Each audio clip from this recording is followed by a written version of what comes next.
never something you'd been. Oh, feel was so irrelevant. Ain't seen your temple this year. La la la la la. Busy heat wave like I've never felt. Body tempting and it's hot as hell. She just found a way to sit there by herself. And guys, welcome to I already know what's going down. Yeah. Perfect. Guys, welcome to the Very Brave Podcast, where the goal is to rise above it all, stay elevated, create that infinity, and up your you. I'm your host, Isaiah, and today is a very special episode. This is a cool one because I like to gatekeep the people in my life because I just think they're dope, and I try to keep them to myself. But I think today, I figured I'll work on sharing. Wow. You know? Good on you, brother. Thank you. I try. I guess I'll share with you guys one of my bestest friends, one of my closest people, my brother, Mr. Asher. What's up with it? Yeah, exactly. Exactly. I figured today might be cool to just allow you guys to have some insight on the people that I keep close and, you know, why I move the way that I do, what my reference point is, my barometer in terms of like the importance of healthy relationships and, you know, moral compass and value system, and also just being able to have fun in life. This guy here, he kind of encompasses all of that. So Yeah, insanity. yeah, insanity too is there. But dude, so yeah, tell us a little about you and who you are. First of all, Yes. thanks for deciding to be on this. It's an honor, as always. Yeah, don't look so scared when you say it. Oh, do it. Say it Sorry. happier. No, I'm joking. Yes, I am Asher. I'm a musician, artist, producer, songwriter. Originally from England, born in Brighton, and moved to the States when I was quite young. Lived all over the place. Very dynamic upbringing, but overall, just a guy trying to be a guy. You know what I mean? Yeah. Trying. How's that life? Yes. Blink twice if you're in trouble. He's obviously being very humble about, you know, his talent and his skills. But, you know, as a musician, you know, I get to listen to your music and I get to enjoy it. But for you, I'm sure there's like a journey that you go on, not just mentally, but also technically and emotionally. Like, what is that? What does music kind of mean to you? What does it represent? What does it symbolize? But also, what does it allow you to express, you think? For me, I think music, and I mean art in general, tends to be just a medium where when people are receiving it, music for me is just a vehicle of communication, expressing kind of an existence that maybe someone else can identify with. Okay. And I think music tends to be like the condensed version of me processing kind of a certain situation or certain world. Yep. And it coming from a more hopeful place, but also like being able to verbalize vulnerability, insecurity, wishes, wants, needs, and seeing how to navigate that mentally, emotionally, spiritually. Okay. Is the way I kind of guess preface the way in which I create and like the kind of intent behind that for sure. But yeah, I mean, music has just always been the way in which I am able to interpret the world around me and also build worlds that I want to be in, you know, whether that's sonically, so like as a producer, making a darker atmosphere, it's more light, it's more delicate, it's more intense and robust. Yeah. And then songwriting perspective, like if it is more intimate, if I am creating melodies that are a bit more heavy hitting, they're very catchy, they're very like, let me do a little, you know what I mean? Do that again? Right. Can you guys do that at home? No, you can't. Probably can't. This takes years of practice. Know your place. No, I think it's really cool. And when I listen to your music, there's obviously a story. Like, I think, you know, for me personally, when I, whether it's watch movies, listen to music, even photography, like art, I think what I always appreciate is someone who knows how to tell a very good story. And you know, in the world of podcasting, like even storytelling myself, it's like creating a visual for a person without necessarily force feeding them. And I think you do that very well. A lot of times you're, first of all, you're very articulate. So your word choice is brilliant. And it's like how you play on things. It's dope. It really, I think it takes a lot of work to be able to do that. And it takes a certain skill. But how do you take care of yourself outside of the world when you're not like making music? I guess just living life, man. I think like being a moral life, because there's people who they live life. Yeah, I eat Oreos. That's how I decompress. Or I chase the ice cream truck. Absolutely. See, no, for me, I mean, a big part of my life is my faith, and a big part of my existence as well is just my love of people. Sure. So like, if I don't have either of those, like, there's no point. Making music in the first place. Because I mean, I think art in general, it always should reflect real life. If it's constantly a fictional, fantastical place. Yeah. I don't know how many people are going to actually really be impacted anyway. So for me, it's like I have to take care of all the other aspects of life in order that my art form actually can shine properly. So, you know, for me, taking care of my body, working out, eating well, nurturing my community, serving, you know, a big thing for me is being a servant leader. It's not about, you know, having power and force. It's about going low and kind of being able to be present for people who, you know, typically may feel belittled or disregarded. Like I'm one to pursue the practice of servitude in any way that I can, whether that is in my friendships, if that is in, you know, at church or my family. Being able to serve well is a huge thing. So dope. I mean, we've talked a lot too about like the power of influence and knowing how, you know, powerful you are as a person. And I think, you know, one of the things I talk about on this podcast, most of my listeners know, is, you know, is the importance of empowerment, but also recognizing responsibility. You know, I think a lot of times people can easily walk through the world with this idea of wanting to be, everybody wants to be known, everybody wants to matter.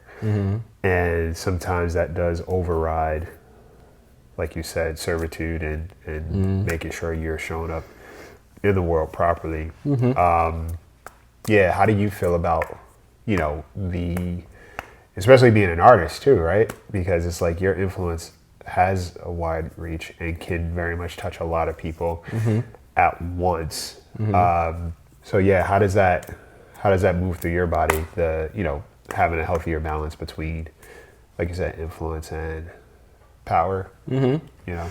It's just recognizing what's your responsibility and what's not. And I think the thing that we are all as people responsible for is ourselves. Period. Say that again for the people. You're responsible for yourself and no one else. There are people that we love and that we care about, whether that's family, friends, all those people. But if you can't love yourself well, you can't love anyone else very well, I would argue.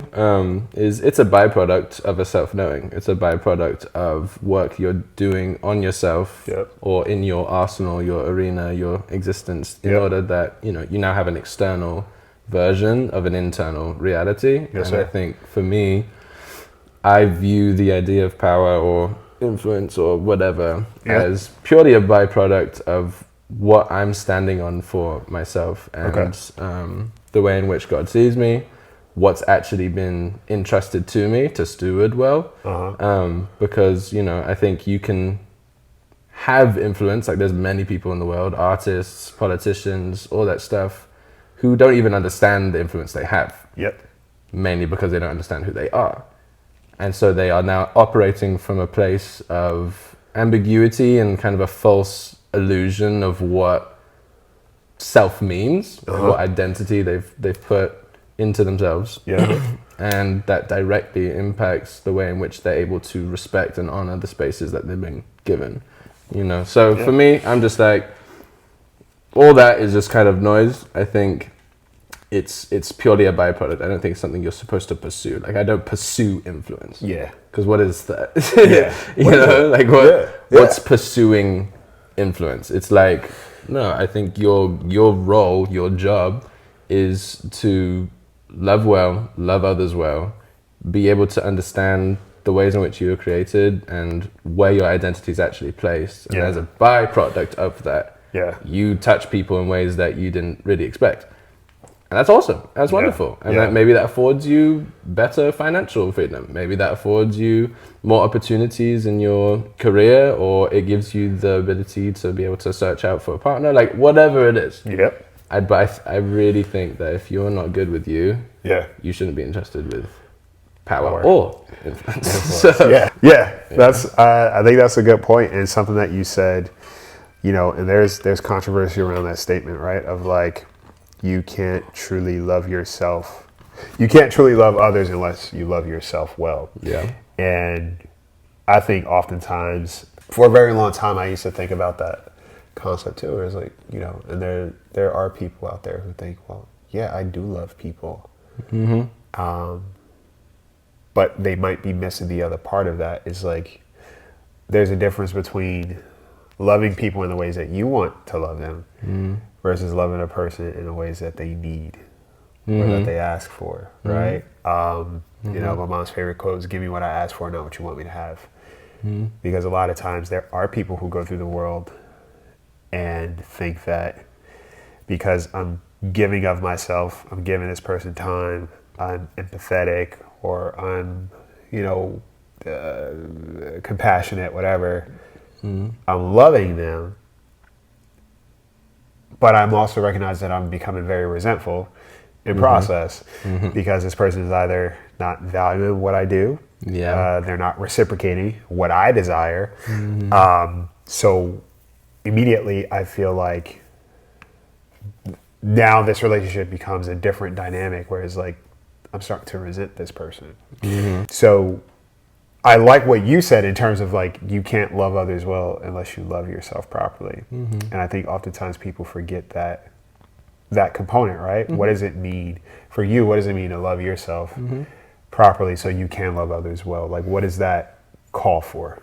I mean, a huge part of it's humility, and I think being able to receive love. And for me, a huge part, for me again, is my faith, and knowing that comes from a much greater source. And then on the more human level, it's like being able to receive love from people like this, you know? Being able to receive love from my family, being able to receive care is in and of itself a way of loving on yourself, because you have to recognize that you can't just be a giver all the time, because you're just, at some point, you're operating from an empty cup. And so you're now resorting to, like what you said, that you're going to create resentment even for yourself, let alone other people. Loving on yourself. Oh yeah, like let's hold that thought, guys. This is why this is my boy, because there are moments he'll say something, and it's just like it just moves through in such a way where it's like, yes. But continue. It's just, I think, humility, the way I define humility is seeing yourself rightly. Yes, sir. I think some people think that humility means I'm so low and no, please don't look at me or whatever. Sure. I think that's false. If anything, I think that's actually more prideful than humble. Because you're existing from a place of like, don't look at me. No. You know, that's internally, because I've done that. It's a pity thing. Yes, I would say humility is knowing actually the reality of where you're at. If I'm talented and I'm skilled, I'm talented and I'm skilled, that's still humble. I'm not boasting about something that doesn't exist. You know, but if I am also believing about myself, like I'm weak in being able to navigate multiple tasks at once, I have to be humble enough to receive help and aid in those situations, because I can't see myself in a way that's false, like that's lying. So taking care of your temple, taking care of the place in which your soul is, like being able to work out, being able to challenge yourself, being able to eat well, being able to do those sorts of things, and being able to place your identity on things that are actually sustainable versus fleeting. There's a lot of people who are too afraid to look at themselves in the mirror and can resort to, you know, various forms of addiction to cope with those realities. And like, I totally understand those, and I totally can empathize with the way in which people try to, navigate the situation, but like sometimes part of loving yourself is actually having to step outside of those situations and asking for help. Like that's a huge way of loving on yourself. Yeah. Because now you're giving yourself the opportunity to receive, Yeah. And then that bleeds into being able to be operating from a place of abundance. Yep. Because now I can give because I actually have something to give because I understand it. Yep. Versus being somebody who's giving, hoping that they eventually will get. I think you have to have received already and be able to receive yourself, love yourself enough that you can now offer from a place that is sustainable. Like my love is not, even like with our relationship, my love is not dependent on his love. Right. Because he might one day have a bad day. Yep. Does that mean our relationship is not loving anymore? No, that's not how it should be. But I think a lot of people can feel that way because it's like, well, I gave so much today and I gave them a compliment and blah, blah, and didn't reciprocate. They had a bad day. Right. Right. You know what I mean? Right. It doesn't mean that all of a sudden they don't love you. Yeah. I think it's a matter of recognizing that like, I love them enough and I love myself enough that how I show up isn't dependent on those things. Yes, I'll be attentive to like, what's going on. Yeah, and if you're like a liar, terrible person, right? Boundary. If I know his character, I know who he is, and I'm able to show up, and he's able to show up, that's loving each other well from a place that's actually sustainable and actually loving. So, I think that's how it works. Talk your talk, King. Something that you mentioned is like, somebody having a bad day, right? And I think I've talked a lot about, there's a difference between a person going through a season and seasonal people. Okay. One of the things you pointed to was character. Character is based on consistency of pattern behavior over an extended period of time, right? So if one of us has a bad day, that's an isolated incident. The reason why is because our character has stepped outside of that moment so many times to reinforce the foundation of the relationship. I think that's something that we often don't think about too, which is, one of those things that I've when it comes to the amount of time that should be appropriate for friendship, especially because I think there's no real room for friendship to be held properly. Instead, it's this thing that we rely on as a tool. We don't utilize ourselves to be a tool to make friendship what it is. Like friendship is something that I use when I need it. It's not something that I show up to and I make it a necessity. So this concept of, let's say friends go an extended period of time without talking. It's like, we should be able to go months, years without speaking to each other and still be cool. And like you said, there is a difference between a bad moment and repetition of that. I think, and you can tell me how you feel about this, but I think, when it comes to friendship in itself, there is still a need. The only way certain relationships can withstand a season of non-communication, for example, is if there is work already put into sustaining that relationship. In many cases, too much time won't go because there's already work being put into the foundation and priority of the relationship. I think so. You guys get me? I think so. But it's like, it goes back to that thing of, like you said, trusting a person enough that if they have a bad day, I trust you outside of this moment to know who you are. Yes. Right? And then when it comes to the connections that we have, I think sometimes we can do one of two things, where it's like we rely on somebody's understanding of they should just get it. Yeah. Versus us showing up in that space of being like, hey, let me make sure I'm being responsible too. Yeah. No, friendships can get so easily discarded. Yeah. And dismissed as, just kind of like put to the side because there isn't communication about it. And there's not establishing like, hey, this is how I operate. Yeah. I think that, if we're being honest with ourselves, friendships are still one of the relationships that we will have throughout our entire lives. Yes, sir. if you're a good person. Some people, they'll live in a cabin, that's fine. But, I think we can all agree that there will be some shape or form of friendship throughout our lives because we are literally communal beings, and it's important for us. So it can be quite frustrating how people can navigate their friendships and be very passive with it, even though it's such a fundamental, important thing to pour into in the first place. So, no, I agree. Yeah, no, I like the point that you made about character, because oftentimes that is left out of the conversation. Yeah. Yeah, no, it's a trust thing, because I think the thing to establish as well is what is trust. Yes, sir. And I think a lot of people think trust is I need to be treated well, or I need to, it's like being able to take all the different information from this person that culminates into a reason why you should be able to trust people. Yeah. But I think a little hack for me when it comes to trust is I will trust that people will always be people.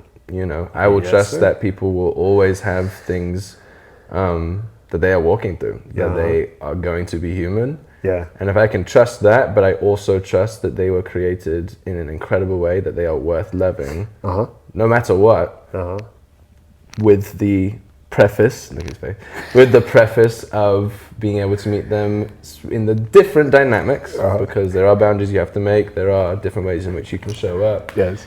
For sure. Yeah.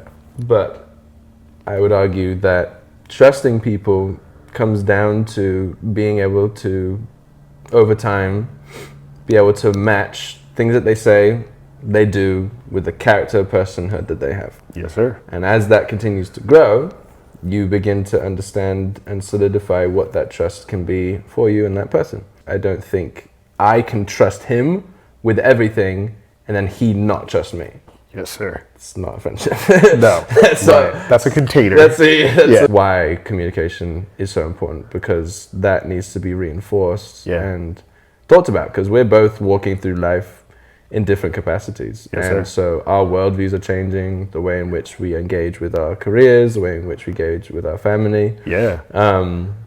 Is shifting constantly. So being able to communicate on a regular basis of like, hey, this is where I'm at. Yep. Is super helpful, because that continues to affirm the state in which we find ourselves and how we can show up for each other more proactively, as opposed to just assume that you're the same person I've known my whole life or whatever. Right. Because there are a lot of people who can do that, where it's like trust can sometimes be purely on the basis of knowing someone for a long time. There hasn't been any communication, there hasn't been any actual accountability in the friendship, but it's like, well, I've known her since high school. Yeah, yeah. That doesn't actually mean they're trustworthy. Correct. Their patterns. Exactly. Yeah. It's like, yes, time can definitely build trust, but you have to also talk. Yes, sir. You have to also engage in life and do life together in different capacities and find those opportunities. So yeah, I think character is a huge part and stems from a level of trust that you have to have with that person to affirm that character, whether they speak it from like, this is who I say I am. Yep. This is how you receive who I am. Yes, sir. That informs what character actually is. It is. Yeah. It was, we were having a conversation earlier at breakfast today. And, one of the things I said to you is like, I'm hard to be friends with. Oh, yeah. And you agreed. And the beautiful thing about it was, it wasn't an insult, and I didn't even take it that way. But I think both of us understood what it meant.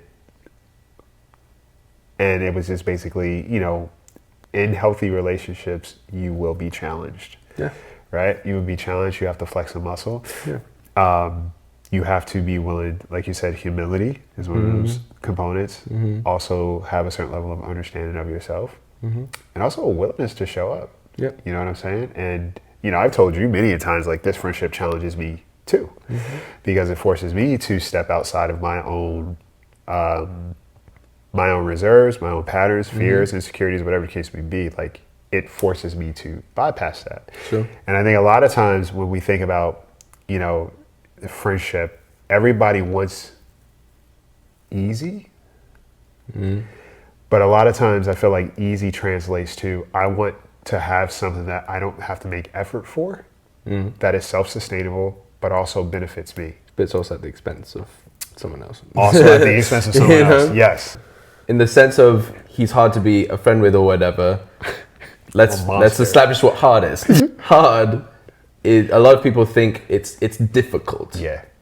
It's not difficult, it's challenging. I mean hard, my relationship to hard is that I like challenges. Yep. I genuinely enjoy being challenged in life, and so that's why it's hard. Yeah. And why it's wonderful. Yeah. You know, for me. And I think sometimes people try to avoid hard, like you said, to get easy instead. Yeah. Because it doesn't require anything from them. I would argue that's not love.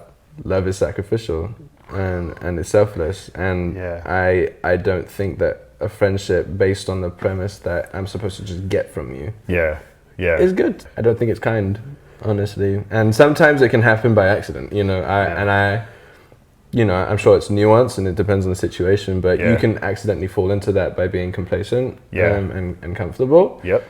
And it's nothing to feel shame for necessarily, but you know, if there are people who are listening to this as well, and you know, you need to like kind of consider, like, do I have conviction that I need to be a better friend in terms of loving someone well for who they are, not who I want them to be? Go on. I would say that that's an amazing thing, and it's hard. Yeah. That's why it's good. So when I have a relationship that is hard to walk through, I receive it with open arms, because why the heck would I go through life trying to just do an easy route and understand nothing about someone else, about the world, different perspective, different way of life, different way of engaging in, you know, what this reality is. I think it's quite silly. I just you know, I don't like being passive in life, and so having a relationship like this with Zay and everything is like, this actually fortifies my heart to show up as a better person. So I'm going to show up and be a better person. I appreciate you sharing that, and it's like, you know, one of the things I've said to you, we've had this exchange, and I've told you, it's like, the irony about it being a challenging friendship is that, and I said this, is like, you're very easy to show up for. You know what I'm saying? And I think that's a cool balance, because, you know, to be challenged, but to still cherish the connection, because you're like, all right, this is tough. Because it's tough, I want to step into it more, because it is changing me. It is fortifying the connection, but it's also reminding me the importance of, like, hey, this is the reward of time invested. You know, I think that's really cool. I think it's so swag. Yeah, and truthfully, I think today was the first day where I had this thought, probably a couple of days ago, where I was like, I love being a problematic friend. Oh, great! In the sense of, like, I love being able to remind the people in my life of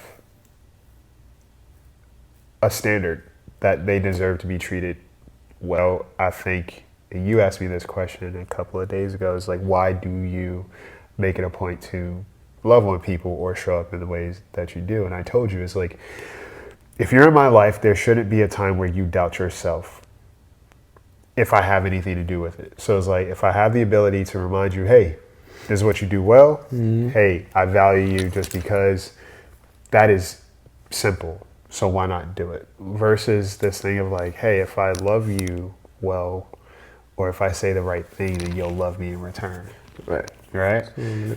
A little ridiculous. Exactly. So it's like, I think there are people out there who think, well, if I just love you, again, or if I overgive of myself, and that's the thing about sacrifice, right? Love is sacrifice, but love does not require you to sacrifice your sense of identity in an unhealthy way. No. Right. No. And I agree, because I think the idea of love is also a very interesting one for a lot of people. Yes. Because what is love? Yeah. Well, a huge thing that I went through, and I've told you the story, you know, kind of what happened, but for the sake of everyone else, is that I learned through a very difficult situation that my identity can no longer be on what I do.